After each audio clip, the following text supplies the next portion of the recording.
जाति जनगणना जिसे कभी बीजेपी टालती रही, अब खुद उसका झंडा उठाए खड़ी है।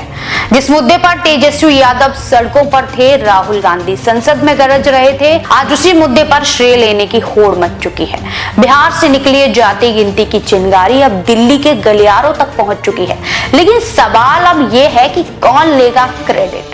2 अक्टूबर 2025 सोशल मीडिया साइट्स एक्स पर तेजस्वी यादव ने लंबी पोस्ट लिखी और दावा किया कि आज देश में अगर जाति जनगणना हो रही है तो उसका श्रेय सिर्फ एक को नहीं, बिहार की जनता के संघर्ष को है।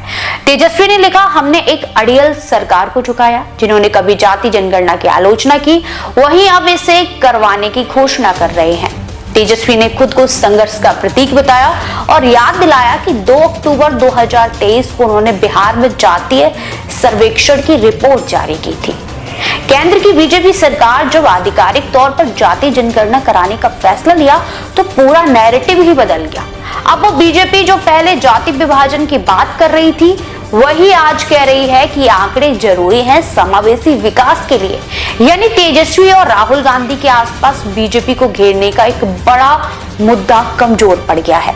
तेजस्वी का पोस्ट सीधे तौर पर कांग्रेस को चुभने वाला था और राहुल गांधी को शायद इसका अंदाजा भी है, क्योंकि तेजस्वी यादव का जो लहजा था वो सिर्फ बीजेपी पर वॉर नहीं, कांग्रेस के लिए भी एक बड़ा चैलेंज बन गया। राहुल गांधी ने भी जाति जनगणना को लेकर एक समय खूब आग उगली थी। संसद में खड़े होकर बोले थे, मोदी जी को करनी ही पड़ेगी जातीय जनगणना। उन्होंने एक्स पर वादा किया, अगर कांग्रेस सत्ता में आई तो वो 3 बड़े कदम उठाएगी। पारदर्शी जातीय जनगणना, प्राइवेट संस्थान में आरक्षण, SC ST सब प्लान लागू। लेकिन अब राहुल गांधी इस मुद्दे पर कम बोलते हैं और अब बोलते हैं तो आरक्षण की सीमा 50% से ऊपर ले जाने की बात करते हैं।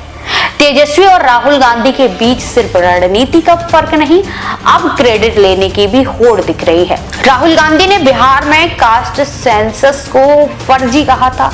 क्या तेजस्वी का ये जवाब उसी बयान पर पलटवार है या ये तेजस्वी यादव की प्रेशर पॉलिटिक्स है, जिसमें वो दिखाना चाहते हैं कि आरजेडी की मौजूदगी के बिना जातीय न्याय की बात अधूरी है। राजनीतिक विश्लेषक मानते हैं कि जाति जनगणना भले ही अब बीजेपी का हिस्सा बन गई हो, लेकिन बिहार जैसे राज्यों में इस चुनावी असर अभी बहुत ज्यादा है और ऐसे में श्रेय की लड़ाई सिर्फ 2 नेताओं की नहीं, 2 सोचों, 2 पार्टियों और 2 पीढ़ियों की है। जाति गिनती से अब कोई नहीं बच सकता, चाहे सत्ता में हो या विपक्ष में। लेकिन सवाल यही रहेगा, जाति के आंकड़े क्या सिर्फ आंकड़े हैं या फिर आने वाले चुनावों की असली रणनीति। क्रेडिट की जंग चल रही है, लेकिन असली इम्तिहान तब होगा जब वोट की बारी आएगी। देश विदेश की तमाम बड़ी खबरों के लिए देखते रहें किनी टाइम्स। वीडियो को लाइक करें, चैनल को सब्सक्राइब करना ना भूलें।